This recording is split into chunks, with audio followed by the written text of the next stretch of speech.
En fait, chaque année, on organise une journée d'information sur l'appel qu'on lance à la société civile pour organiser des projets en co-création avec des laboratoires de recherche. Donc, on va vous expliquer un petit peu tout le principe et pour vous sensibiliser à la soumission de besoins sociétaux.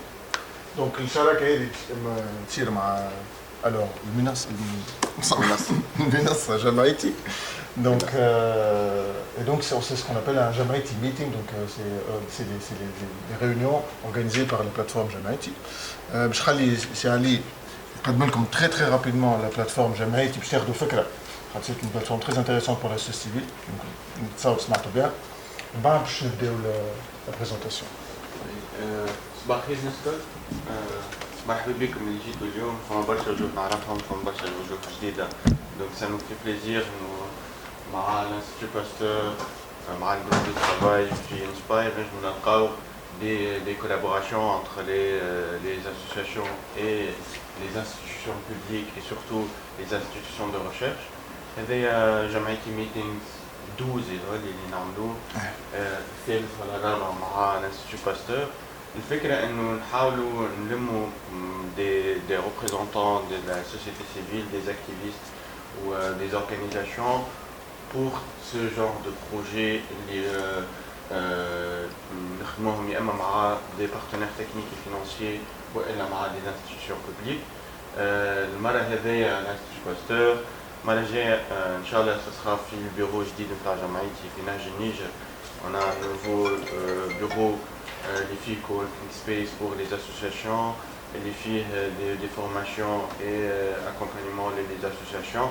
Donc Jamaïti s'ouvre encore plus à la société civile et ça sera notre mission pour les années nigériennes. Nous on sera à la proximité de la société civile.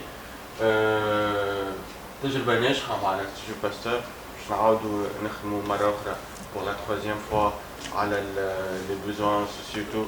اللي منها هي باش نخرجوا des projets en collaboration avec des labos de recherche. تجربة ناجحة دونك هذاك علاش عاودناها وهذاك علاش باش نزيدوا فيها عام الجاي كان عندكم فينانسمون طبيعي. دونك خليك تحكي لهم أكثر وأنا بحذيكم toute la journée ولا les 3 heures الجايين باش نجموا نوريكم شوية كيفاش نجموا تستغلوا الفرصة هذه. الفرصة هذه فما برشا دي associations خداو منها قبل، فما دي associations شاركوا ما خداوش معاهم نراهم اليوم. دونك فرصة إنه تكونوا prochainement في les sélections تاع les associations اللي باش يستنفعوا بالopportunité هذيا. جمعيتي.org site فيه les contacts نتاعنا، فما باج فيسبوك. دونك سهلة برشا، نحنا عباد موجودين في بلاتفورم دونك يجيو يحكيو معنا ما تقعدوش كاين في الفيرتوال. Merci beaucoup, merci les Jitou. Merci à toi. تفضل سي هشام. عايشك سالي. Donc oui, effectivement, donc Inch'Allah, comme à Jamaïti, elle a pour objectif vraiment de pouvoir toucher davantage les associations. Khamam a fait un lot, le projet Inspire, pour que justement cette plateforme permette de toucher au maximum la société civile tunisienne. Alors, je vais simplement parler des différents objectifs de notre réunion. On aura en termes de délai, c'est-à-dire qu'on devrait finir vers midi, il y aura des discussions après 11h, et à midi il y aura un petit pause café pour pouvoir échanger davantage entre nous. Voilà. Donc on va apprendre à se connaître, parce que ça se trouve demain vous allez tous travailler ensemble, ça jamais. Ensuite je vais vous présenter l'appel. Donc l'appel a besoin qu'on a lancé le 3 septembre. Ensuite, on va parler de tout ce qui est démarche sciences et société. C'est quelque chose de relativement nouveau. Mais peut-être beaucoup d'associations qui n'ont pas forcément l'habitude du concept sciences et société. Et qui va de plus en plus vers société sciences maintenant, on va en discuter. Et puis, on va essayer d'échanger davantage. Alors, très rapidement. Bon, Adi, ça y est, enfin là, en fait, non. Ça marche, donc je m'occupe de la communication de l'Institut Pasteur et je suis coordinateur du projet européen financé par la Commission européenne qui s'appelle Inspire, dont l'objectif est de mettre en place justement cette structure d'interfaçage bien Mujtama Madani ou Makhabar. Voilà. Sonia. سونيا معتوق مكلفة بالاتصال بالبروجي انسبايرز. تفضل مدام. Donc, Madame Basma Suissi, je suis vice-présidente d'une association, EPSAL, Culture et Loisirs des déficientes et déficients visuels. Je suis moi-même déficiente visuelle. À la base, j'étais professeure d'anglais. Suite à une chute de vision, je me suis retrouvée à la retraite et du coup, j'essaie d'améliorer la vie des personnes justement qui deviennent handicapées au cours de la vie. Comme par hasard, je retrouve la dame à côté de moi. Et comme on ne parle pas assez du travail associatif, j'ai rejoint une radio associative, les Radio Aman, pour essayer de sensibiliser aux droits de la femme et des droits des personnes handicapées et aussi parler du travail sur le niveau associatif. Professeur Nejwa Miledi, je suis neurologue et neurologue pédiatre, présidente de l'association tunisienne de neurologie de l'enfant et de l'adolescent, qui a deux axes de travail, la formation continue des neurologues et neurologues pédiatres et le lancement de projets de recherche collaboratifs associant les neurologues pédiatres du privé et du public dans une enceinte collaborative de partenariat public-privé.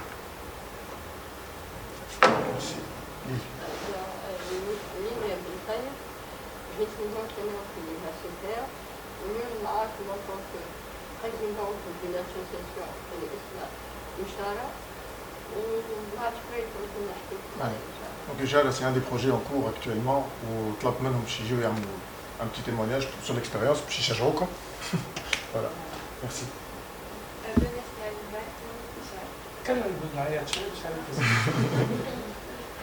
Alors, il est interprète de formation, interprète en langue des signes. Ouais. L'autre physique, il est de formation audiologiste. Ishara, en deux mots, comme dans l'ambiance, on travaille sur les enfants, ou sur les bébés qui n'ont pas de langue maternelle. Comme travail choix. Asma. Membre de l'équipe Inspire CP. Asma Admen, je représente aujourd'hui l'association tunisienne de protection de la nature et de l'environnement de Rolba. Et voilà, c'est en bref, l'association est là pour la sensibilisation, la conservation et la protection de tous les écosystèmes naturels dans la commune de Rolba. D'accord. On a une personne de l'association qui a assisté à une formation, Madame, là j'ai oublié son nom. En tout cas, qu'elle maintenant, récemment. Ouais. D'accord. Ici, Moslah, bénévole dans la société civile, lui, j'étais en représentante Exploralis. Après, je vois tout ce qui est environnement, protection et tout ça. Ok, avec Arafat ou Mahdi. Je suis scientifique ici, Marine Brice, je fais de la recherche ici, à l'Institut Pasteur de Tunis, et je suis très intéressée par la relation entre la science et la société. Et tu fais aussi partie de l'équipe. Et je fais partie de l'équipe Inspire. Bon, bonjour, je suis docteur en immunologie, je travaille sur le développement de vaccins spécialement contre la leishmaniose qui est une maladie infectieuse. C'est ma première participation, je participe pour savoir de quoi il s'agit. Voilà. On fait un tour de table, ça marche. On fait un tour de siège, on va dire.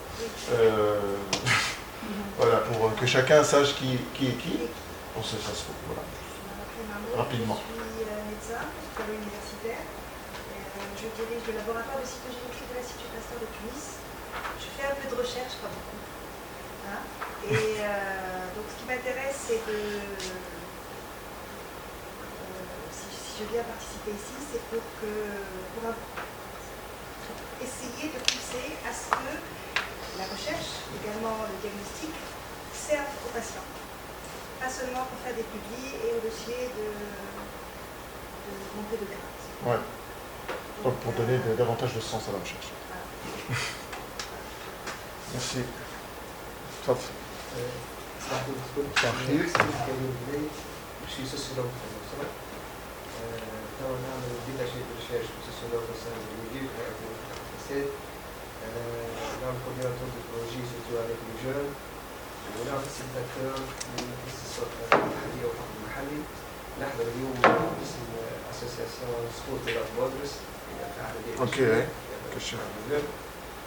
دو لي سكوتيزاتيك دو بروبليم تاع l'environnement تاع السونتي دو المسلمين. شو اسمها الاسوسياسيون؟ سبورت ولا بودرس كشاف بلا حدود. كشاف بلا حدود. Mariam Jessi, community manager Djibouti. On a venu couvrir l'événement. Merci. Je viens de législation, chercheur au laboratoire d'épidémiologie et méthodologie vétérinaire. Merci. Donc chercheur à l'Institut Pasteur. Parce que beaucoup de gens ne sont pas de l'Institut Pasteur, il faut préciser de quel labo il s'agit. Ok, merci infiniment. Alors juste précise une petite chose, c'est que là, le premier appel, la première journée d'information, on avait invité uniquement des associations. Au Amlifé et au SNE, on a décidé de proposer aussi aux chercheurs d'assister à cette journée. Parce qu'on se dit, ça se trouve, vous allez faire connaissance à ce moment-là, vous allez discuter et proposer des besoins ensemble. Donc le besoin, il doit venir de l'association, on va en parler systématiquement. Aucune autre structure, je vais l'expliquer, mais en gros, un chercheur ne peut pas soumettre un besoin. Le besoin doit venir de l'association, systématiquement. Mais ça ne veut pas dire qu'il n'y a pas eu déjà des contacts avec des chercheurs auparavant. D'accord ? Mais. Alors, très rapidement, bon, pour ceux qui connaissent Pasteur, bon, je ne vais pas parler longtemps, mais simplement je vais faire rapidement l'Institut Pasteur de Tunis, donc c'est une structure qui est un établissement public de santé, donc donc on a trois types de missions. On a des missions de santé publique qui sont d'abord des analyses, donc on a 18 laboratoires qui font des analyses de routine et spécialisées, dont certains sont assurés par des personnes ici. On a aussi un service de vaccination qui se charge de tout ce qui est vaccination pour les voyageurs, ou d'autres destinations nécessitant un vaccin spécifique, type fièvre jaune. Et puis on a aussi un traitement antirabique donc contre la rage, qui est gratuit et qui est ouvert tous les jours, juste pour l'information. Ensuite, on a des aspects recherche et développement, donc 9 laboratoires de recherche dans différents domaines. Que ce soit des maladies infectieuses, des maladies génétiques, de développement biotechnologique. On travaille aussi sur certains venin et toxines. Et enfin, on est la seule structure en Tunisie qui fabrique des vaccins et des sérums. Donc pour les besoins du pays, donc on va notamment le BCG, donc tout le monde l'a, je crois que vous avez tous pris le vaccin de l'Institut Pasteur ici. Et certains sérums antiscorpioniques, antivipérins, antirabiques. Voilà. Alors en fait, on a un tour d'Aslema, وعملنا مع تقدمنا كل واحد قدم روحه دونك ما كنتش نتقدم واحد من بعد نرجع Désolée, en retard, أنا هوايدة فتحي عاملة ماستر في انجينيرينغ ميديكال ونمثل جمعية إتيفلوس نادي الإيكوتوريزم والانفيرونمون. مرحبا. جاي من نابل. مركز. أنا أمنة كاي انجينيور ديفلوبمون امباركي وجيت من نابل. Ok, donc juste, en fait,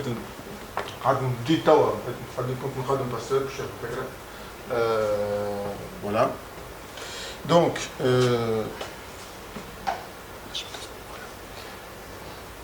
alors, maintenant on va rentrer dans le cœur du sujet. En fait, l'idée c'est quoi? C'est que à l'Institut Pasteur de Tunis, on a toujours eu en tant qu'institution publique de santé, il y a une responsabilité vis-à-vis des citoyens tunisiens. Donc on est une structure qui est régulièrement en relation avec le citoyen. Et on a toujours cherché un moyen d'aller plus loin dans cette collaboration avec les citoyens, qui ne soit pas simplement un bénéficiaire ou un usager, mais aussi un partenaire. Donc l'idée de faire des projets sciences et société a toujours été présente. On n'a jamais vraiment trouvé le cadre. Donc on s'est cassé un petit peu la tête, et puis il y a la Commission européenne, voilà, pour information, la Tunisie est ce qu'on appelle pays associé à la Commission européenne, au programme de recherche. Donc on a le droit de soumettre comme n'importe quel pays européen jusqu'en 2020, et les associations sont éligibles pour tout ce qui est programme sciences et société. Si vous voulez, on peut en parler plus en détail en handicap. Alors, donc l'idée c'est qu'on avait envie de collaborer davantage avec la société. Et puis on a commencé à démarcher un petit peu, et puis un jour on a soumis ce projet qui s'appelle Inspire. Donc je ne vais pas vous le détailler parce que c'est très très long, en fait c'est un acronyme. Mais en gros, l'objectif c'est de faire des projets en collaboration avec la société civile et des organismes à but non lucratif, voilà. Donc, globalement des associations qui représentent les citoyens, en tout cas les besoins des citoyens. Et on part systématiquement des besoins de l'association, comme on retrouve des cas, d'accord. Ensuite, on les fait remonter grâce à l'appel qu'on a lancé,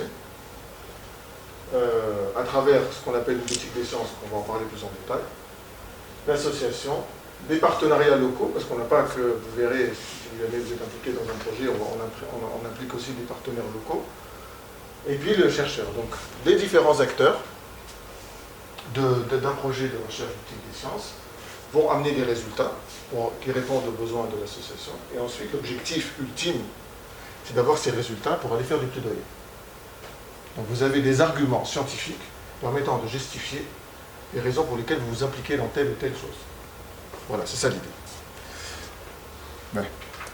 Alors, très rapidement, c'est un projet international, donc là, juste, on a... ذكرنا علاش اللوغو الكوليبري. Ah, ouais, tout le monde connaît le colibri. Ça va. Non. Alors le colibri, c'est un tout petit oiseau. Il a un petit bec, cerveau. Et juste pour la petite idée, le colibri, il y a je ne sais pas si c'est un poème ou une histoire, mais en tout cas, il y a une histoire. En tout cas, elle est belle. Voilà. C'est un colibri qui lors d'un incendie de forêt, va prendre de l'eau dans un fleuve pour aller éteindre l'incendie, et tous les animaux se moquent de lui. Et il leur répond, moi je fais ma part. Donc on fait notre part, on va dire, pour faire avancer les choses. Merci, c'est bien. Donc, voilà, on a plusieurs partenaires internationaux, plus ou moins expérimentés. Comme on est relativement nouveau dans le domaine, donc on bénéficie de ce qu'on a du mentoring de tous ces partenaires.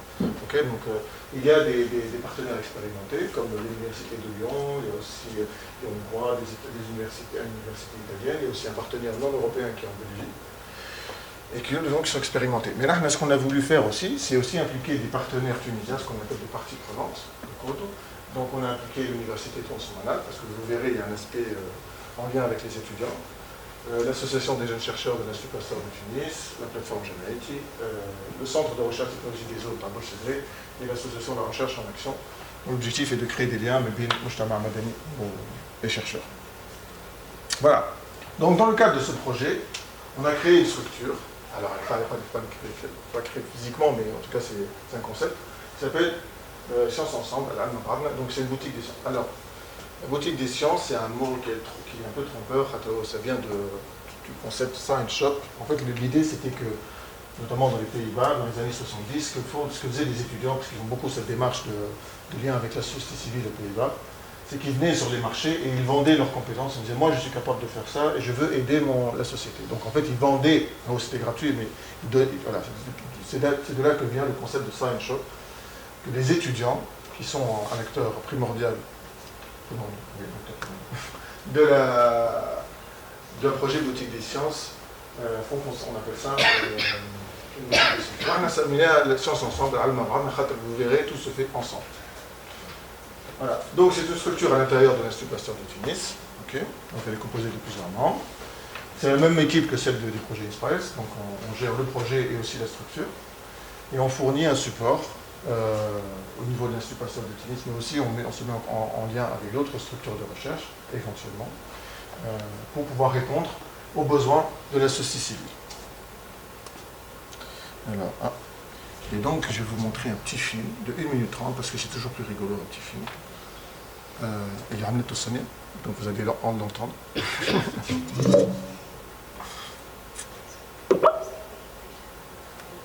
Ça me prend très fort. Cher de Fekra, et puis ensuite on va aller davantage dans les détails. في معهد باستور تونس وفي نطاق المشروع الأوروبي إنسايت تلتقي ورشة العلوم العلم مع الرؤية. ايش معنى ورشة العلوم؟ ورشة العلوم هو هيكل داخل مركز أبحاث يهدف إلى تقديم دعم للمجتمع المدني من خلال مشاريع بحث تنجز بالشراكة مع الجمعيات. إيه؟ ما كيفاش؟ الجمعيات وللمنظمات نجم تبعث مطالبها ولا سؤالها عن طريق استمارة تحطها ورشة العلوم على ذمتها مرة في العام على الموقع الإلكتروني تاع باستور ولا موقع جمعيتي. المطالب هذه لازم تكون تتعلق بالقضايا الاجتماعية إصلاحها. قولوا لي كان عندكم سؤال. Je peux intervenir sur le contenu نتاع الواحد. Vous avez parlé de الفئات الضعيفة المراهقين والمهاجرين. Il y a les personnes handicapées qui n'ont pas été mentionnées. كيما قلنا c'est un exemple. Et كيما والمراهقين il y a des associations peut-être يقول لك التسمية on préfère que ce soit اليافعين أكثر من المراهقين parce que c'est un peu négatif comme. Ok. أما كيما ما نعرفش كيما نحسها قوية برشا حتى كي تتحط لي بيرسون هانديكابي في الكيما سي امبورطون. فهمتك. واضح.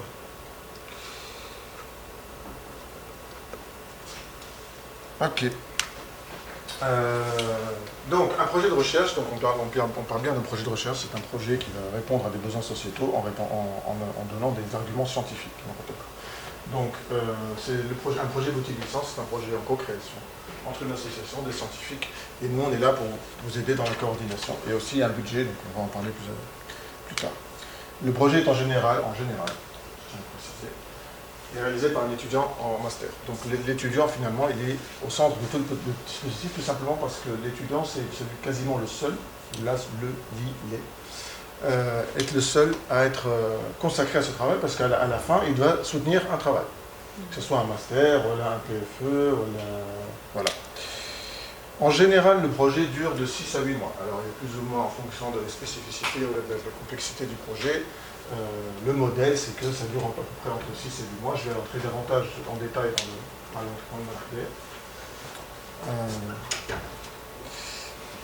voilà. Et ensuite, les résultats qui m'ont rapporté ils doivent être remis à l'association, d'accord, pour pouvoir l'aider à faire des plaidoyers pour donc sa cause.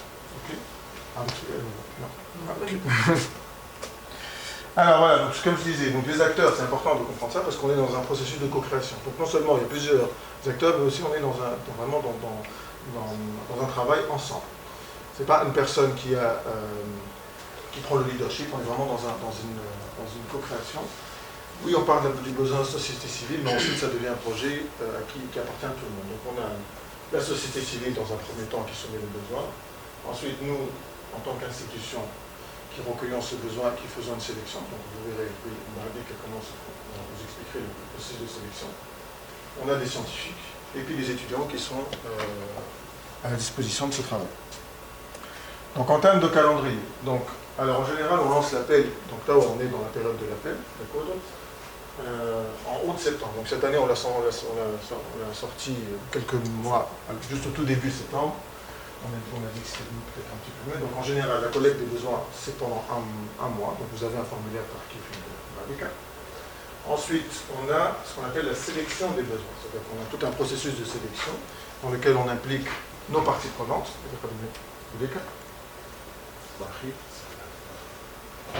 Ensuite, on a la sélection de l'étudiant. Alors, ça peut se faire à travers des appels que nous, on lance ensemble, entre l'association, le chercheur. On met un appel à candidature avec CV, lettre de motivation, ou bien on fait confiance aux chercheurs ou à l'association, ou les deux ensemble, pour choisir le profil qui leur correspond le mieux. Donc ça, encore une fois, on est comme dans un processus de co-création, ça se discute. Il y a un modèle, après on s'adapte. Ensuite, il y a une étape très très importante, qui est ce qu'on appelle la reformulation. Le besoin n'est pas un projet. Le besoin, c'est un besoin. Le besoin, il doit rencontrer les compétences des chercheurs pour pouvoir en faire un projet. Donc on a un atelier de reformulation qui se fait. En général, ici, on verra comment ça se passe. Donc, et puis on passe du besoin au projet avec une méthodologie qui permet de créer un projet. Et c'est un processus qui parfois est un peu long. Donc on a la première phase de reformulation, on a un pré-projet, puis après il y a d'autres discussions. Et on se rend compte parfois, on se dit, ah, mais ça on n'y a pas pensé, ça on n'y a pas pensé, mais quel est le temps qu'on a, quel est le budget. Voilà, on est dans un processus de projet qui est très intéressant. Ensuite, le projet commence. Donc en général, c'est entre février et septembre. Okay. Donc, et ensuite, on est censé finir à ce moment-là. C'est pour ça que je dis on est censé, parce que certains projets ne sont pas encore finis. Voilà. Donc l'objectif, c'est vraiment septembre, si possible décembre maximum. Voilà. Donc ça, c'est l'objectif. Alors pour que vous sachiez, je vais aller dans les détails maintenant. En 2018, donc quand je dis 2018, c'est-à-dire que l'appel SALF est 2017. Donc on l'appelle, par exemple là on est en 2019, ça veut dire que les projets vont avoir lieu en 2020. Okay, ben, en 2018, on a fait un projet. Pourquoi? Parce que c'était la première fois qu'on faisait ça.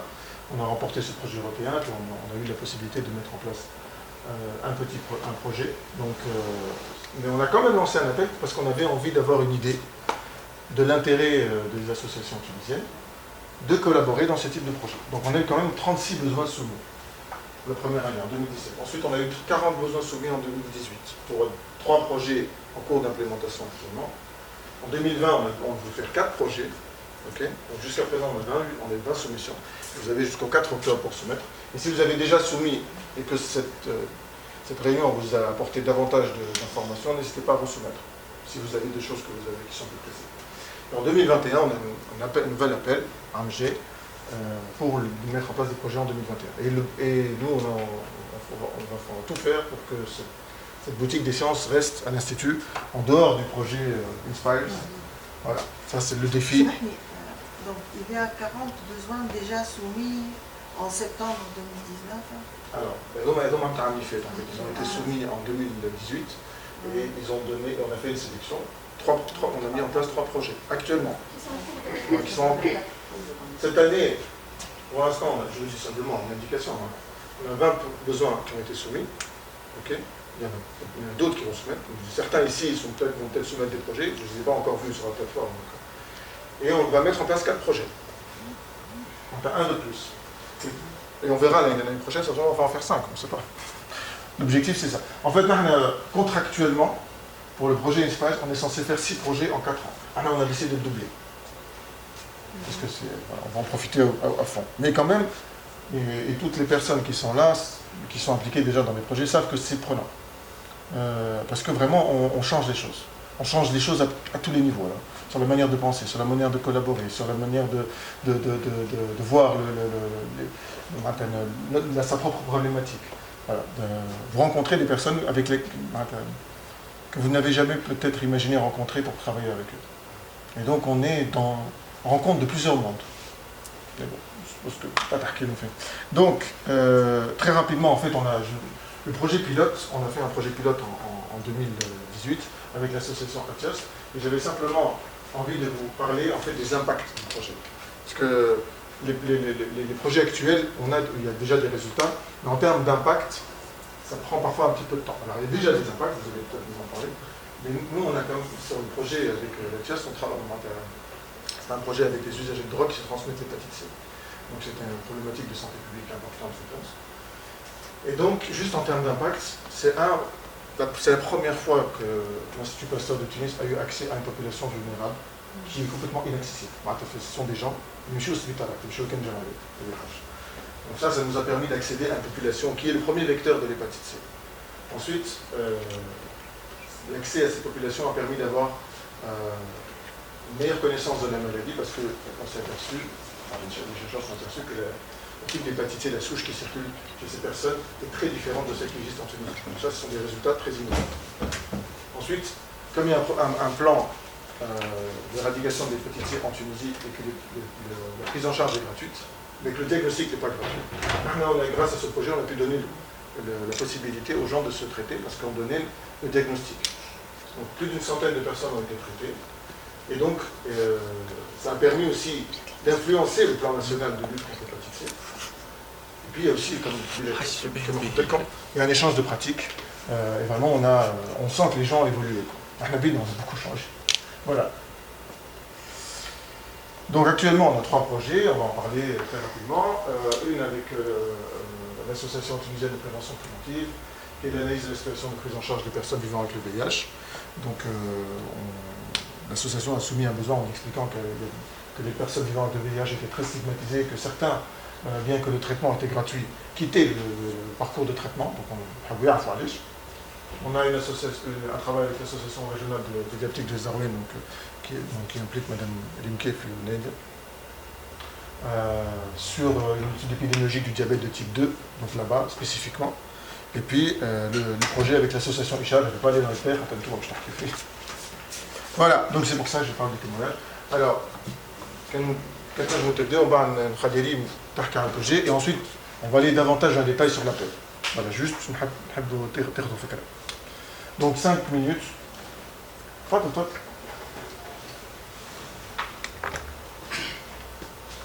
Alors, après ma l'ai dit tout à l'heure, je représente l'association Ishara. On a créé cette association en 2012. Allez, j'en ai pas plus comme ça. On a constaté unique. C'est le 21e siècle. 90% et même plus des sourds, وفي كل سور معناه لا يسمع لا يتكلم لا يعرف لا يقرا لا يكتب. جيت تحكي مع المسؤولين يقول لك عاوزها خلوا من المكتب ها هو يدخلوا المكتب ويخرجوا من السيارة. Donc après on va créer une chara sur les études sociales. On n'est pas dans le social, non, c'est une association à vocation scientifique. On fonctionne comme un institut de recherche.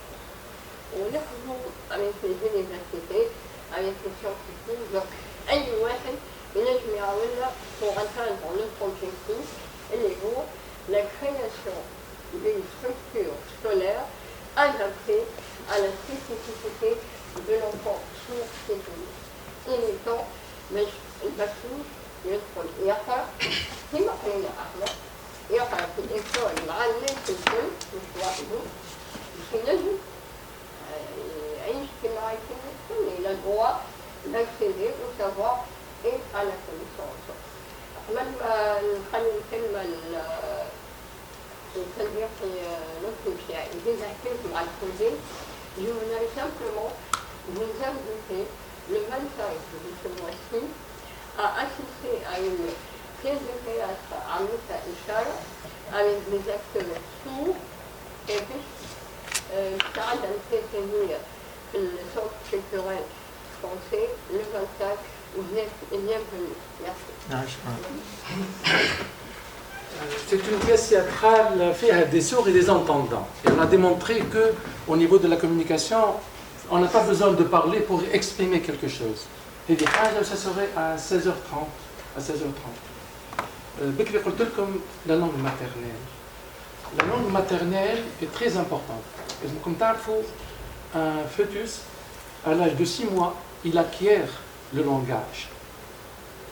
Malheureusement, on n'a pas compris ça au niveau pédagogique في Tunis par rapport à l'enfant sourd. Pourquoi l'enfant sourd, في situation il n'a pas pu acquérir une langue maternelle, du coup, وقت وصل باش يقرا قعد معناتها toute une période ملي تولد حتى لين وصل للبريسكولير دخل avec ses parents, il ne pouvait pas communiquer, il n'avait pas de langue.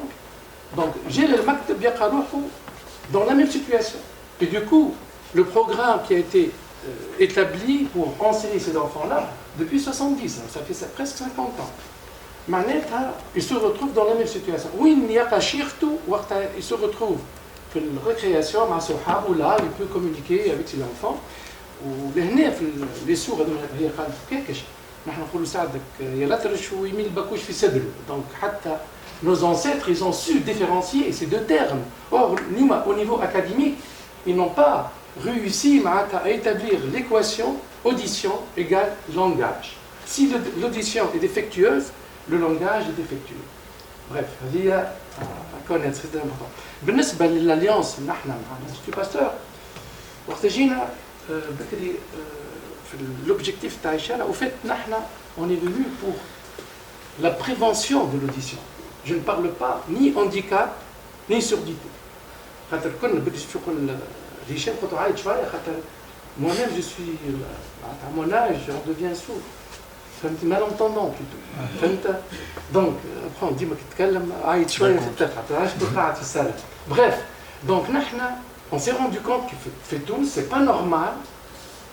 À la naissance il n'y a pas de détection de l'audition. Le bébé est chef.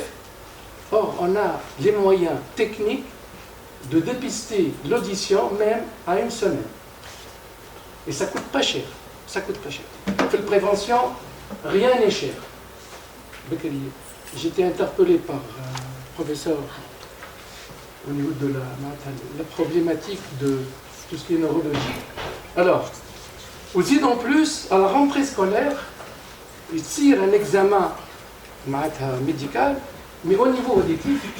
Or, il y a des élèves aujourd'hui, on a fait l'expérience. Il y a des élèves, par exemple, la 3e année ou la 4e année, l'enseignant, il est intelligent, il participe ياخذ 20 في الكالكول mais 0 في الديكتي.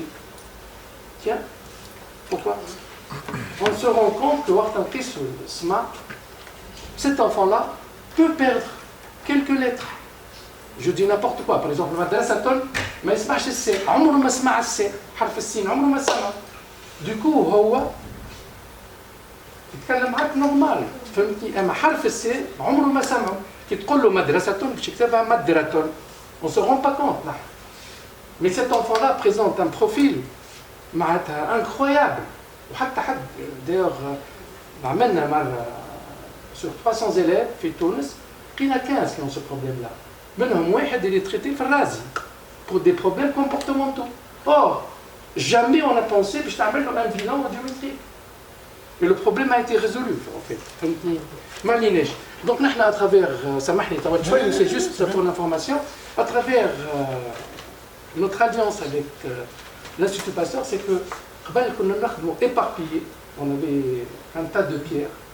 Et grâce à notre alliance, on a compris qu'il faut une démarche participative, un processus scientifique qui doit être soumis normalement à un protocole d'évaluation et d'éthique, ça on ne le savait pas, on a fait beaucoup de travaux, et malheureusement on s'est retrouvé le temps d'ailleurs, il faut qu'on accélère, on a beaucoup de travaux, beaucoup d'idées, qui كما نجمعوهم ما ناخذوش dans cette éthique là, on ne peut pas avancer. Alors les 4 projets اللي هما خدمناهم مع بعضنا, on a fait un dépistage qui a été soumis à une commission dans 3 écoles في محرس. On a trouvé, je pense, une quarantaine d'enfants qui avaient des problèmes. Il y a eu 2 projets de fin d'études concernant 4 écoles, voilà 5 écoles في النord de la Tunisie في مش العالية نعم راس الجبال entre parenthèses. Alors ما تصوروش في بالكم العذاب اللي نلقاوه باش ندخلوا dans une école. C'est incroyable. La 3e, une étudiante a eu la présence d'esprit de faire une recherche pour le conservatoire. Et on s'est rendu compte que les musiciens, à force de... C'est beau la musique, mais on paye, on paye pour faire de la musique. Donc on a trouvé une population, un problème dû à l'audition, la musique ou le matériel, il peut provoquer une forme de surdité. Ou le 4e, Inch'Allah, on va faire une démarche pour faire Hamla pour la protection de l'audition pour le personnel de l'Institut Pasteur. Voilà, merci beaucoup. Merci à vous, Aïcha. Pardon? Non, madame, on a fait beaucoup de tests qui m'ont dit éparpillés. Chaque projet doit être mis à une commission pour valider notre travail. Juste madame, moi dans ma carrière, bon, j'ai eu 2 fois un bébé à la naissance, sourd, pourquoi? La maman à 120 décibels. Voilà, il suffit d'1 quart d'heure, il peut provoquer des traumatismes irréversibles. Ça marche, juste une petite question. Dans les 3 projets, les 4 projets à Fétarium, ils ont tous été faits avec Inspire? Oui. En fait, avec un laboratoire qui est à l'Institut Pasteur de Tunis, dans le cadre du projet Inspire, c'est un travail entre eux, quoi. Voilà. Ils ont fait plusieurs projets dans le projet. C'est ça. Avec plusieurs, vous voyez, il y a plusieurs acteurs, et il y a même des étudiants en thèse ici qui seront impliqués plus tard. Ils ont même un projet de mettre en place plein de choses.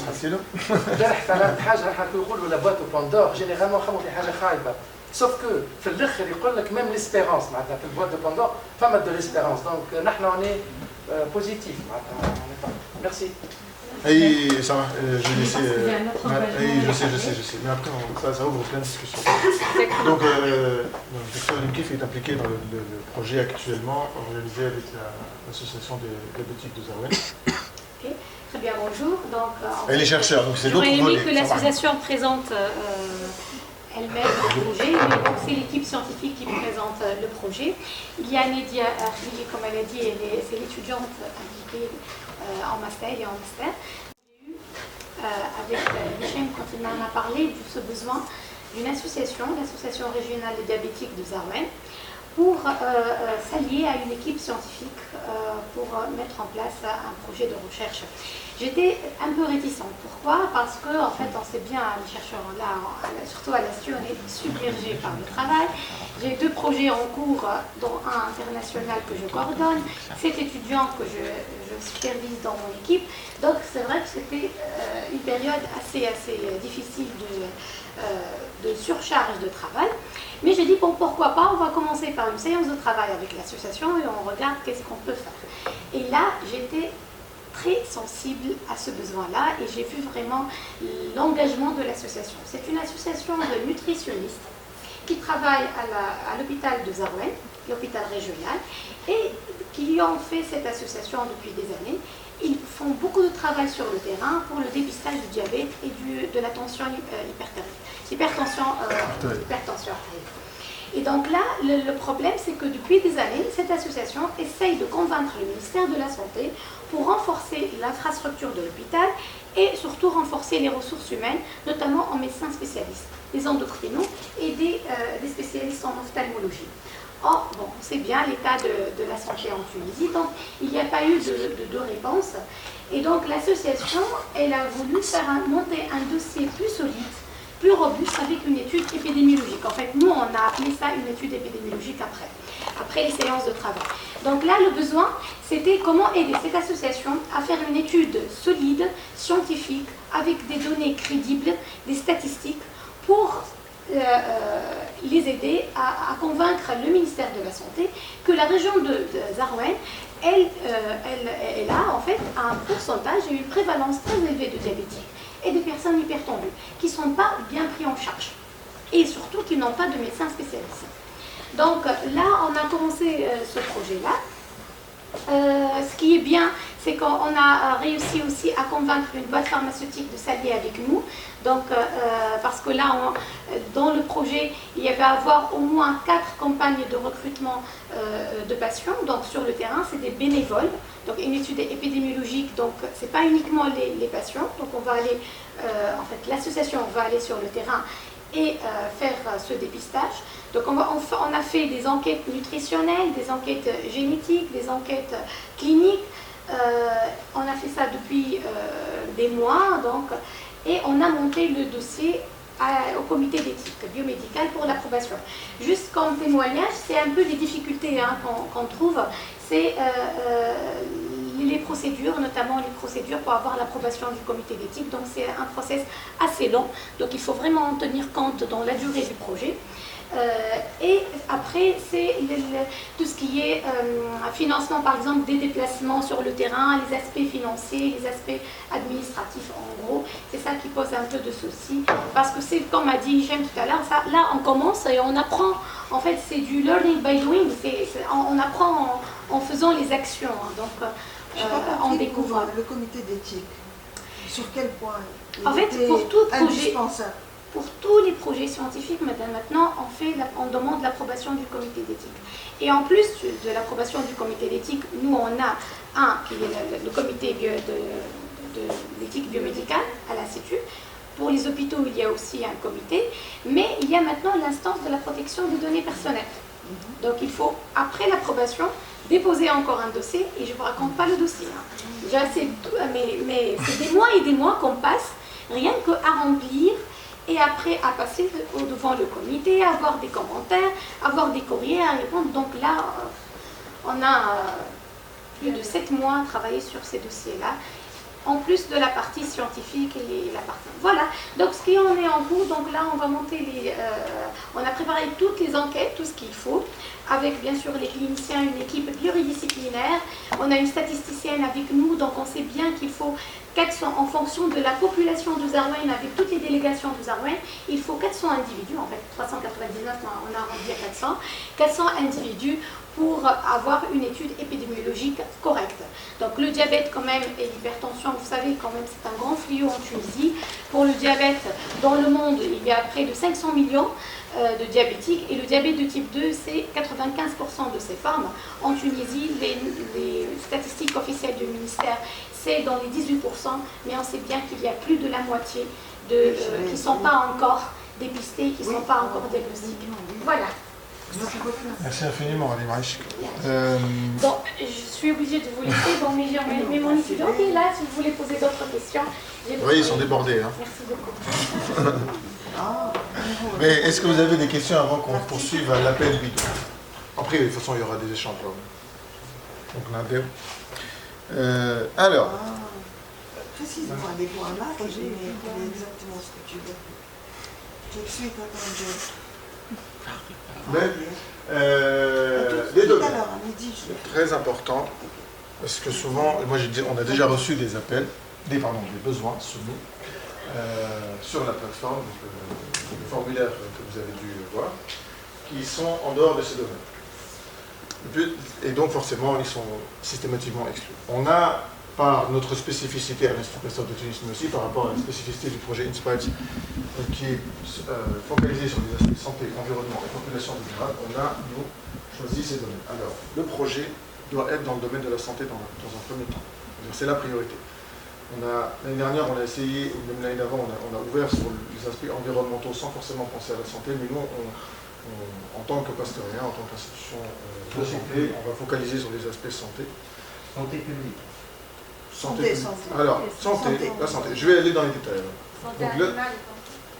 Non, parce que systématiquement, il y a des populations vulnérables. Donc il faut qu'on soit sur la santé humaine. D'où la nécessité de mettre en place des cinétiques fastidieuses. Donc on est sur le domaine de la santé, avec des déterminants environnementaux et sociaux, et une attention particulière donnée aux populations vulnérables. Alors, si vous n'êtes pas obligé de toucher tous les domaines en même temps, le plus important, ça reste santé et population vulnérable. Vous constatez les trois projets en cours actuellement, on est vraiment sur des aspects santé et population vulnérable, avec des déterminants sociaux. On est sur des handicaps très forts, très lourds, où parfois un problème de prise en charge. Donc, ce sont des déterminants qu'on appelle sociaux. On a des déterminants environnementaux. Je vois certaines associations comme Exploralis, avec des déterminants environnementaux qui influent sur la santé. Donc là, vous êtes éligible, par exemple. Oui. Voilà. Ensuite, pour l'éligibilité en tant que structure, parce qu'on a parfois des labos de recherche qui soumettent des besoins qui ne sont pas éligibles. Ce sont des associations qui vont compter, comme on parle systématiquement des besoins des associations. Il y a aussi des organismes à but non lucratif. Par exemple, on a parfois des grosses ONG qui soumettent. Alors bien entendu, on donne la priorité aux petites associations tunisiennes, on peut les renforcer. Il ne faut pas que ce soit des grosses ONG qui, eux, ont accès à d'autres types de financement. On a la possibilité aussi que ce soit, par exemple, on a eu pas mal de propositions de chambres de commerce, par exemple, qui sont très intéressantes. Donc on les considère. Mais on donne la priorité aux associations. Voilà. Alors, ça c'est aussi important. Je ne pense pas que ce soit le cas ici, mais il faut quand même que vous ayez un minimum d'expérience dans le domaine, dans le besoin que vous avez soumis. Pourquoi je dis ça? Parce qu'en fait, on a vu quelques besoins d'associations qui travaillent par exemple avec des enfants ou dans le domaine de la santé en général, et qui soumettent un besoin, mais en fait ils n'ont aucune expérience dans le besoin soumis. Voilà. Donc ça c'est quelque chose, nous on a besoin de compétences dans le domaine. Donc nous, l'Institut Pasteur ou d'autres chercheurs ont des compétences dans tel domaine, vous avez des compétences spécifiquement dans le besoin, mais si vous ne les avez pas, c'est pas cohérent. Voilà. Et donc le budget, et je précise bien pour le consommable, c'est 8000 dinars. C'est un budget qu'on a revu à la hausse. La première année, c'était 5 000. Donc on a pu, avec le coordinateur du projet INSPIRE, monter ce budget. Je précise que quand je dis 8000 dinars, c'est vraiment pour le matériel. Je ne compte pas le temps que chacun donne. Donc les associations, il y a des bénévoles des associations. Les chercheurs donnent du temps. Donc personne ne touche un salaire sur ces projets, personne. La seule personne qui est susceptible d'avoir un financement, c'est l'étudiant qui aura une bourse. À la condition qu'il soit inscrit à l'Institut. Nous, on donne du temps. Pareil, nous, boutique des sciences, voilà. Donc c'est du temps. Donc le temps, c'est l'argent. Donc c'est pour préciser, parce que j'ai eu pas mal de questions au sujet du budget. Ça peut paraître pas beaucoup, mais il faut vous assurer que le temps, c'est déjà très important pour pouvoir concevoir le projet. Et ensuite, bien sûr, on a des limites financières, mais avec 8 milliards, on peut faire pas mal. Oui, là. Est-ce que vous comptabilisez à la fin le temps qui a été... Alors on a... Parce que c'est important de dire que ce projet a été tel. Donc, même s'il y a une contribution minime financièrement réellement. On pourrait le faire. Alors on comptabilise les réunions, donc le temps consacré, mais après ça nécessite que chacun remplisse une sorte de timesheet.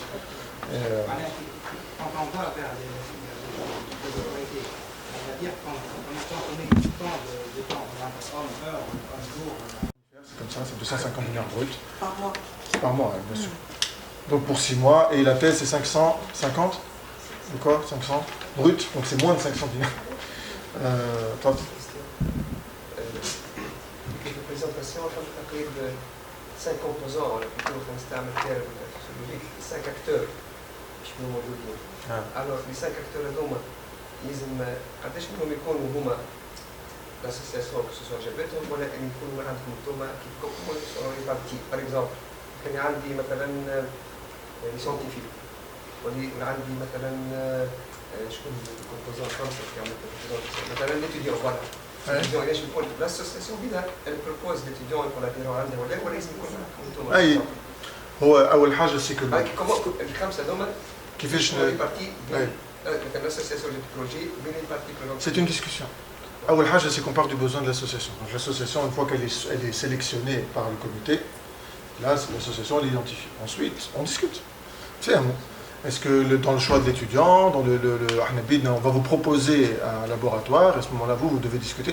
Il est possible que sur le projet de reformulation, et on doit trouver, nous, en tant que boutique licence, un autre laboratoire, par exemple. يكونوا زارقين يكون لي زاك 5 اكتور هذوما نجيب لك انا الكتكات اللي تعطيني الحاجه اللي بزوان الخريج يكون احسن اللي كنتي واسطه تجعل اكثر ولا العكس. C'est de la co-création. مش فماش واحد يقرر الاخرين معناتها نفهموا ونحكيو في وقتها et on dit معناتها c'est par étapes. La sélection du besoin, donc l'association. Ensuite, l'association احنا نقترحوا عليها un laboratoire ولا un scientifique يحكيو pour pouvoir mettre en place un projet. Et ensuite, ils définissent ensemble le type de ce qu'on appelle les parties prenantes à impliquer. Donc, ils font ce qu'on appelle un mapping. Et aussi l'identification d'étudiants. Et là, on lance un appel à candidature pour des étudiants. Et un étudiant, l'association dit j'ai un étudiant, mais bien d'arlo. Ça se discute. Il y a pas, il y a le modèle. Et il y a le fait, il y a tout ce qu'on peut faire pour faire en sorte que le projet est ici. Voilà.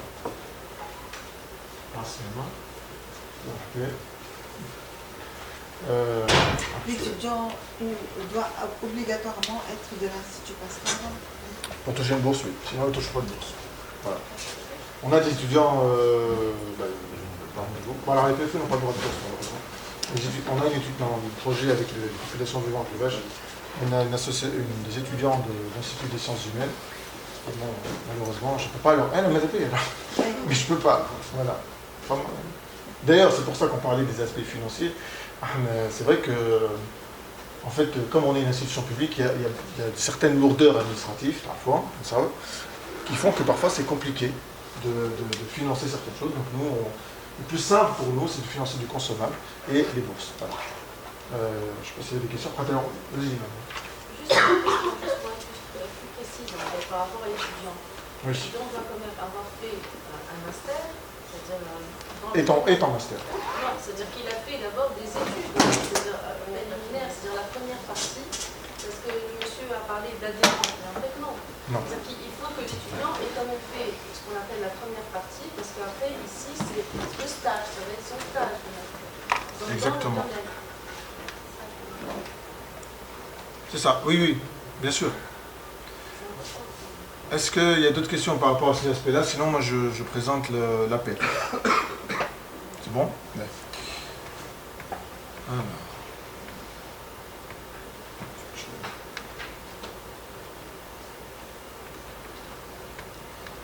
Alors, il est en deux langues, arabe et souri.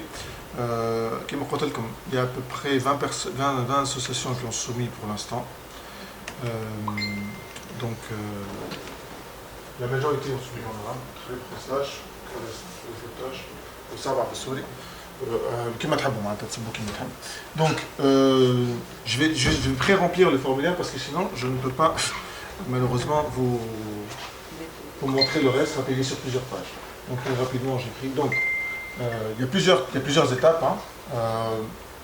Je vous conseille, je sais pas, pour ceux qui ont l'intention de soumettre, de prendre le temps avec votre association d'y réfléchir. Vraiment. C'est juste un besoin, c'est pas un projet. Okay, il ne s'agit pas de budgétiser, non, non. Vous n'êtes pas en train de soumettre un projet à un bailleur de fonds, non, non.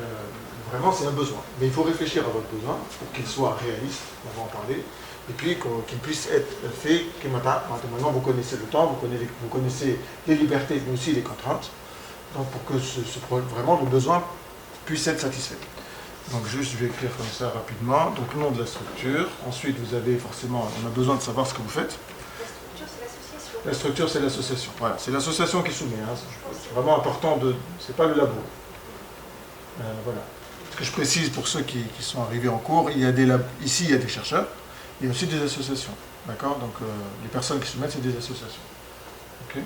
Donc c'est important de savoir qui est le président, parce que en général c'est le vis-à-vis. Ça peut ne pas l'être, mais c'est important qu'il soit impliqué. Président ou présidente. En général, c'est le présidenteux d'ailleurs.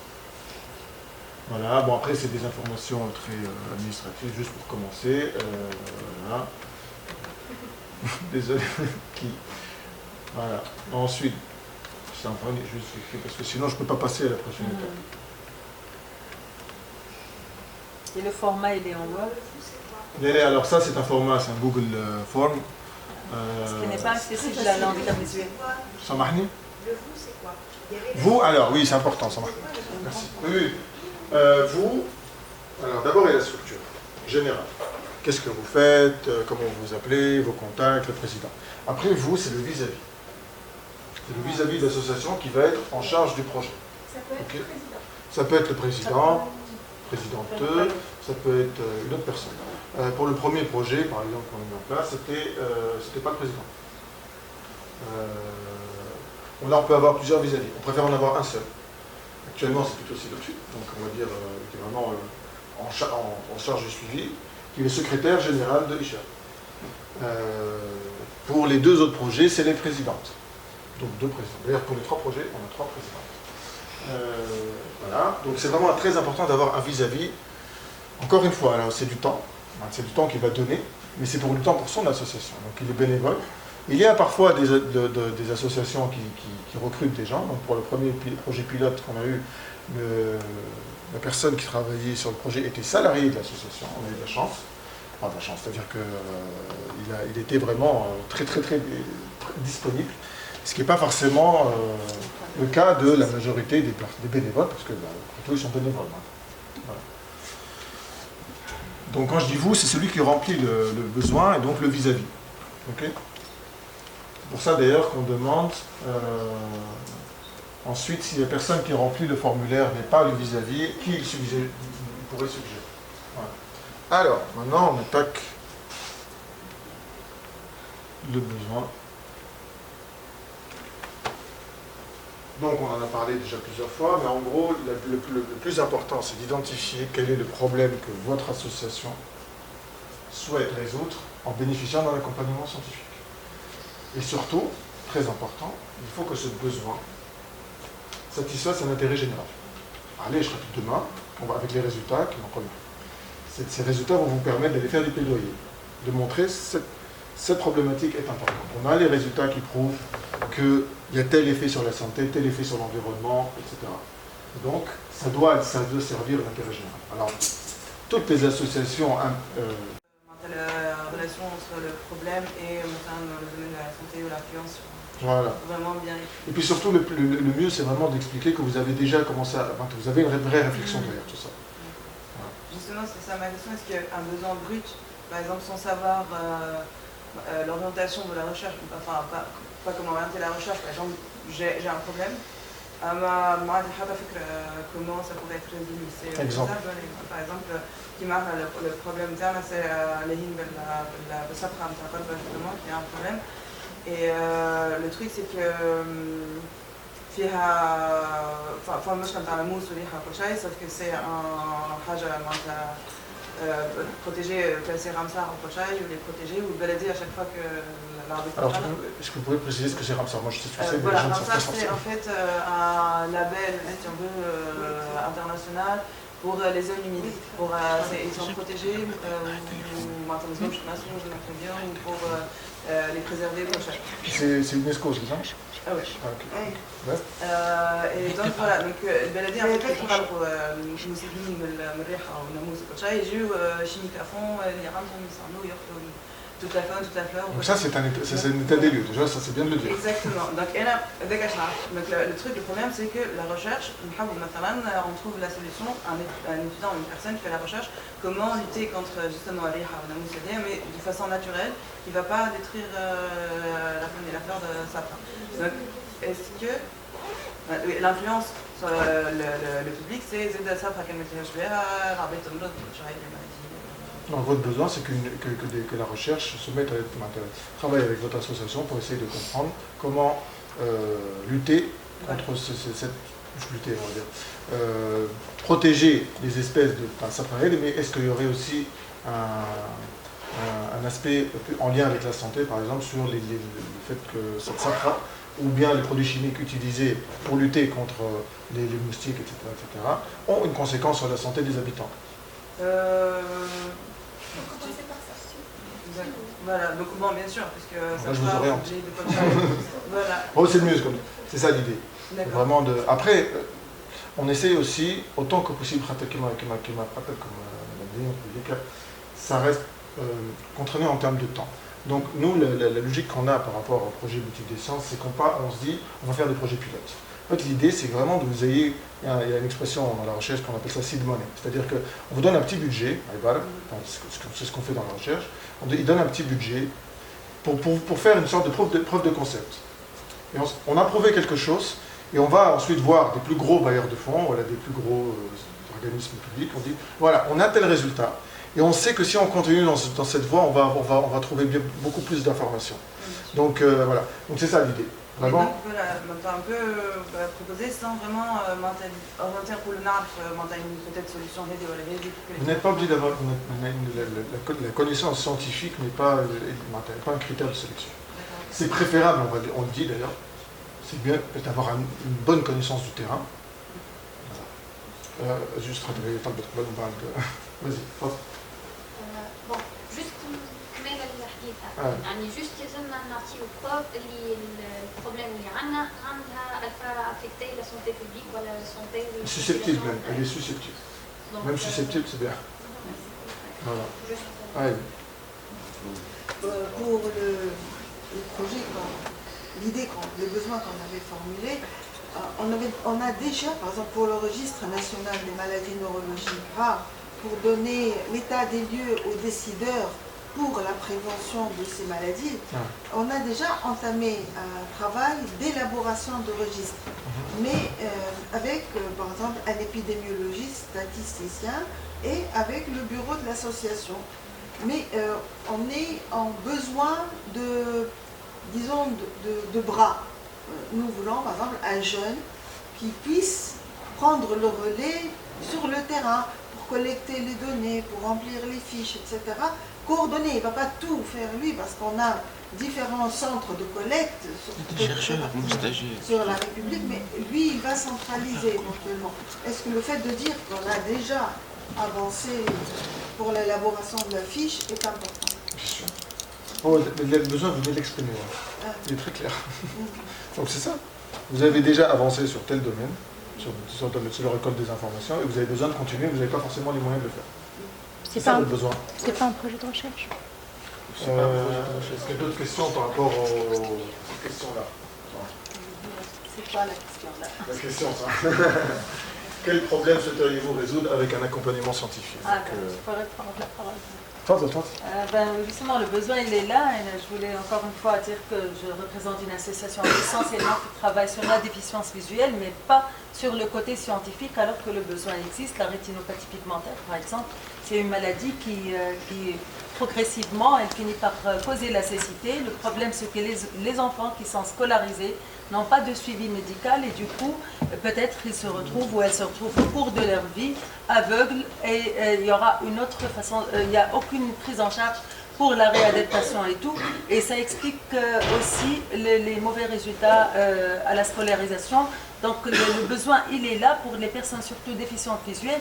Quand on compare avec ce qui se passe par exemple au niveau de la France ou d'Angleterre et tout, il y a un grand progrès qui est en train de se passer au niveau de l'étude des cellules souches et comment essayer de stagner la maladie ou peut-être même de récupérer un peu de vision après la cécité pour les personnes qui ne sont pas nées aveugles, alors qu'on ne fait rien en Tunisie et qu'il n'y a aucun accompagnement. Malheureusement, peut-être le fait d'être atteint ou atteinte de cette maladie, ce n'est pas suffisant, mais vraiment le besoin existe parce que les personnes atteintes de rétinopathie pigmentaire, ça peut avoir même un impact sur le côté auditif avec la maladie d'Usher et on a des exemples de personnes qui sont en train de devenir aveugles et sourds à la fois. Le problème c'est que le besoin existe, mais peut-être le manque d'expertise au niveau scientifique. Je voulais pas, en venant ici, justement sensibiliser non seulement à ce besoin, mais essayer de trouver est-ce que ça serait possible de collaborer avec d'autres associations pour essayer de rendre ça possible, parce qu'on pourrait même aider l'impact à long terme.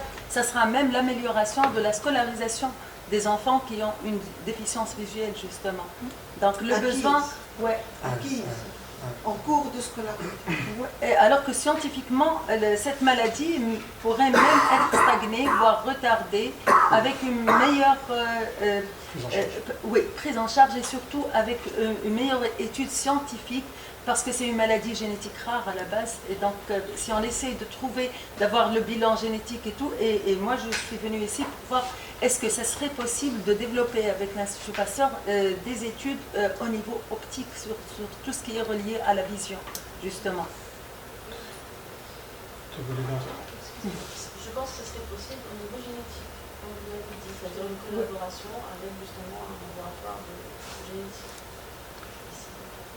En fait, d'après ce que j'ai compris, c'est le besoin de créer un réseau qui va du diagnostic à la prise en charge, à la réhabilitation et à la réinsertion de ces enfants dans un cursus scolaire qui soit approprié.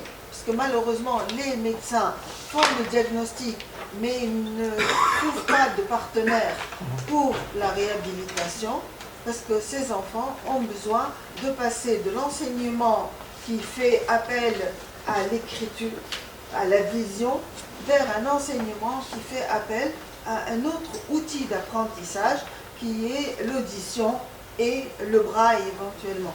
Donc les médecins sont en difficulté, les associations de médecins sont en difficulté parce qu'ils ne connaissent pas qui fait le relais et les enfants dans tout ça ils sont perdus. Non, si je pouvais résumer, c'est au niveau de tout ce qui est... Ok, bientôt Aïcha. C'est très important que vous compreniez qu'on parle de recherche. Quand je dis parce qu'on n'est pas sur des projets de coordination ou comment dire, par exemple, de service. On est sur des projets de recherche. Donc l'objectif, c'est de répondre à un besoin d'une association qui nécessite un projet vraiment de recherche. Je ne sais pas comment l'expliquer plus. Voilà, voilà, c'est de la recherche scientifique. Avec un protocole qui m'appelle, c'est notre public. On a un protocole, on a une méthodologie, on a des intervenants à telle et telle étape, avec un début, une fin, voilà, comme n'importe quel projet. L'objectif, c'est vraiment d'avoir derrière des résultats scientifiques qui permettent de répondre à ce besoin. On est vraiment dans de la recherche. Parce qu'il arrive, par exemple, je donne un exemple comme ça, on a parfois des besoins qui sont soumis, genre par exemple une association qui aimerait développer sa visibilité sur les réseaux sociaux, c'est n'importe quoi. Okay, et elle est dans la santé. Pourquoi pas? Donc refaire, et en plus de la visibilité, elle veut faire de la prévention. Là, ça commence à être... mais c'est plus un service, donc ça veut dire que ce serait un master pro, ou un PFE, ou un RELO, qui ferait une étude sur comment augmenter la visibilité de cette association, et même, elle peut même aller concrètement en opérationnel. On n'est pas là-dedans, on est vraiment sur la recherche. Par contre, simplement, tout à l'heure, le professeur Millet a parlé de réseau. L'objectif aussi, et je pense que tous les acteurs impliqués déjà dans des projets d'outils des sciences, je m'en doutais. Et vous vous rendrez compte, en fait, que quand vous travaillez sur un domaine, vous n'êtes pas le seul, hein, il y a plein d'associations, il y a plein de structures qui travaillent dans ces domaines-là. Et si vous voulez vraiment avoir un impact, il va falloir contacter ces structures-là. Alors vous ne le faites pas tout seul, hein, vous le ferez ensemble. Donc, pour faire du plaidoyer, c'est bien d'impliquer ces parties prenantes, pas forcément tout de suite, mais avoir quelque chose qui va permettre de les emmener avec vous, pour les sensibiliser petit à petit. Je sais que par exemple, Ishal, dans le projet, ils ont impliqué la DSSB, donc la Direction des soins de santé de base, il y a une commission sur la petite enfance.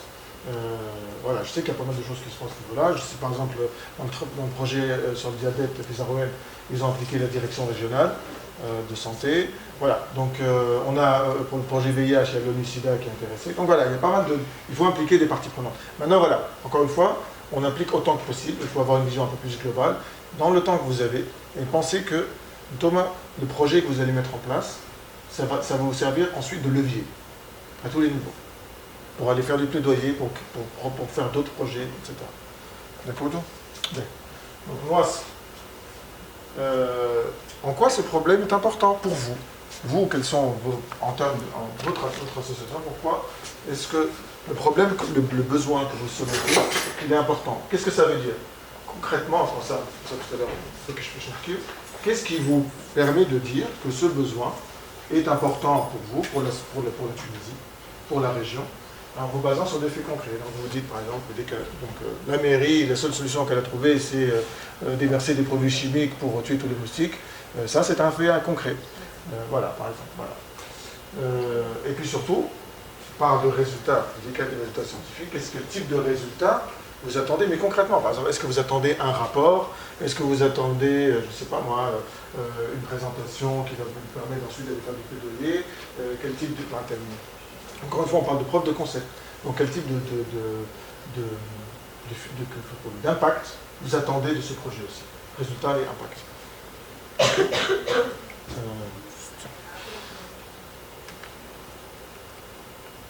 Voilà.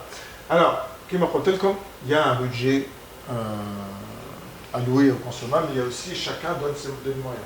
On donne du temps, on donne de la disponibilité, le chercheur, la boutique d'essence, l'étudiant. Et vous aussi, quel type de moyens l'association est prête à mettre dans ce projet? Je veux dire, du temps pour une personne, un vis-à-vis, peut-être même un petit espace pour l'étudiant. Par exemple, c'est moins le cas pour les projets actuels. Vous pouvez me donner tort, mais je ne suis peut-être pas assez informé, mais je me souviens pour le projet pilote, l'association était vraiment 2 jours et demi, voilà, 2 jours à l'association, 3 jours au laboratoire, parce qu'elle travaillait systématiquement avec les patients. Donc, du coup, il y a une poche. C'est ça aussi ce qui est intéressant, c'est que vraiment, derrière, ces étudiants, ils deviennent des étudiants citoyens. On n'est pas du tout dans la même approche de la recherche. On n'est pas sur l'approche dans un petit laboratoire fermé sur soi. On s'ouvre complètement. Aller vraiment sur le terrain. Voilà, vraiment sur le terrain. Défense, c'est possible, l'association dit une bourse par exemple, parallèle, parce que... Ah, ça bien sûr. Vous êtes libre d'ajouter les moyens que vous jugerez nécessaires à titre d'information. Je pense que tous les projets, je ne sais pas si c'est le cas pour le projet Maréchal, mais il y a eu des fonds supplémentaires, soit dégotés par le labo, qui m'a public elle a trouvé le moyen de sensibiliser une industrie pharma pour des achats de matériel, parce que nous on n'avait plus les sous, on a quasiment tout dépensé. Le labo, dans le projet pilote, il a décidé de mettre de ses moyens lui. L'Institut avait même été sensibilisé par le labo pour ajouter des moyens. Et je pense que le budget avait été triplé. Donc voilà. Ça, vous voyez, tout ça, ça se discute. Ok. Ça évolue, il faudrait parfois que ça arrête d'évoluer, parce qu'il y a un moment, il faut aussi se dire, ça c'est le plus dur. Là, ouais, je pense que tous ceux qui sont actuellement dans des projets, il y a un moment, il faut s'arrêter. C'est le plus dur finalement, il faut qu'on s'arrête. Un, parce que l'étudiant a un diplôme à soutenir. Voilà. Deux, il faut se dire, bon voilà, le projet s'arrête, maintenant qu'est-ce qu'on peut faire ensemble, ou pas, même pour nous faire une touche, en général ça marche bien. Donc, pour pouvoir faire plus grand, plus beau, plus grand, plus fort. Voilà. Ensuite, bon là c'est moins important, mais c'est plus des détails. Si vous n'êtes pas la personne qui remplit le formulaire, si vous n'êtes pas la personne référente pour le projet, quelle serait la personne référente? En général, les sujets de recherche innovants. Et ils ne vont pas forcément, on n'a pas encore ce réflexe, ça commence à venir depuis 2011, mais pas encore, d'aller voir ailleurs pour aller chercher des projets de recherche. Et donc là, pour la première fois, ils auront ça. Alors nous, on assurera la diffusion au niveau de la communauté scientifique. Maintenant, on n'assure pas le suivi. On tient à préciser tout de suite. D'ailleurs, pour le Salah, on ne sait pas où ça a mené, pour être tout à fait franc. On va relancer des associations qui n'ont pas été retenues. Voilà, c'est l'idée. Si vraiment vous êtes intéressé par cette démarche par la suite, on peut aller plus loin ensemble. D'accord ? Ensuite, bon, maintenant vous connaissez le calendrier, donc c'est pour ça que je vous ai le calendrier, c'est ça. Donc à partir d'octobre, on sélectionne les besoins. Okay, donc il y a un comité de sélection. En général, il y a ce qu'on appelle une shortlist, donc sur 40, il y en a 5-6 qui sont shortlistés. On fait des entretiens avec eux. Après, les personnes, donc les besoins sont sélectionnés. Une fois que les besoins sont sélectionnés, il y a une reformulation avec le chercheur. Donc le besoin devient projet de Schweig. On identifie les étudiants impliqués, les chevilles ouvrières. Ensuite, ça c'est quelque chose de fastidieux. Ça ne prend pas un mois, ça prend beaucoup plus de temps, mais vous allez apprendre énormément. Même les chercheurs, ils apprennent beaucoup. C'est tous les aspects éthiques et réglementaires. C'est fondamental. En fait, vous vous rendez compte qu'une fois que vous mettez en place cette démarche, vous êtes déjà dans le projet. Vous êtes en train de mettre en place les différentes responsabilités des différents acteurs. Quand on parle d'éthique, c'est qui est responsable de quoi, qui est le vis-à-vis sur telle chose. On met en place un protocole, des consentements.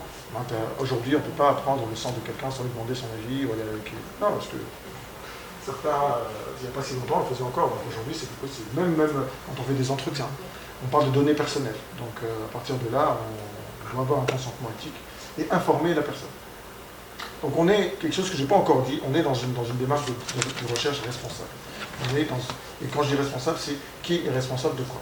Donc on est différents acteurs et chacun a son rôle. Le rôle égale responsabilité. Voilà. Toi. On pourrait utiliser par exemple les prélèvements qui ont été faits antérieurement sans consentement. Il faudra en informer le comité. Mais il faudrait que ça soit prospectif obligatoirement. Non, il faut en informer le comité pour savoir si c'est possible.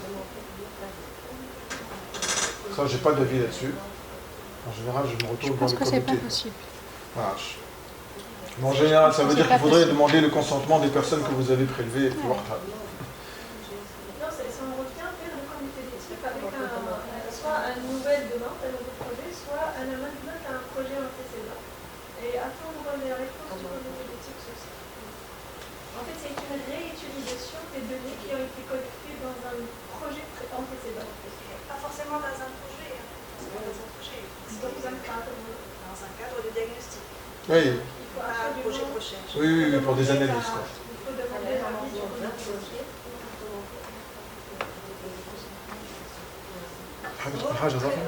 Préciser clairement quel était le cadre de cette collecte et demander leur avis afin de pouvoir réutiliser ces données.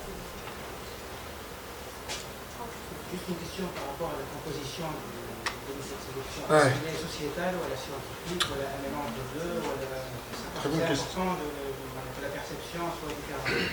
Alors, on a des parties prenantes impliquées dans le projet Spiles et dans la boutique des sciences. Donc, il y a les plateformes Genite, il y a l'université Tours-Limana, on a l'association des jeunes chercheurs, l'association de la recherche en action, Centre de recherche. Et le centre de recherche sur les technologies des eaux de Birthday. Alors, quand je dis ça comme ça, c'est vrai que je suis plutôt axé recherche. On réfléchit à impliquer d'autres parties prenantes. Alors le problème, c'est que plus tu impliques de personnes, plus il faut qu'il y ait une représentativité de tous. La dernière fois, je me souviens de l'entretien qu'on a fait dans Madame Taïf. On était sur une table, on était 10, et elle était 10 contre 1. Ça fait un peu... Et c'est vrai que c'est quelque chose qu'on a peut-être envie de repenser. Mais l'idée, en tout cas, c'est d'avoir différents corps représentés. C'est pas juste la recherche qui juge l'association, pas du tout. D'abord, pas dans le jugement, on est vraiment dans l'évaluation. Simplement de la faisabilité, quoi. Est-ce que l'association est capable d'aller jusqu'au bout, et puis est-ce que nous, on est capable de la suivre? Il faut être réaliste, moi. Parfois, c'est pas encore arrivé, mais il est possible que demain, on se dise, non, on ne peut pas faire ça. On peut pas. Voilà. Ok. Et puis, bon, voilà, à partir de février, logiquement, c'est les stages en master, comme on suit le calendrier d'un master. Hein. Ça peut évoluer. Voilà. L'idée, c'est vraiment septembre à septembre. Du besoin à l'implémentation,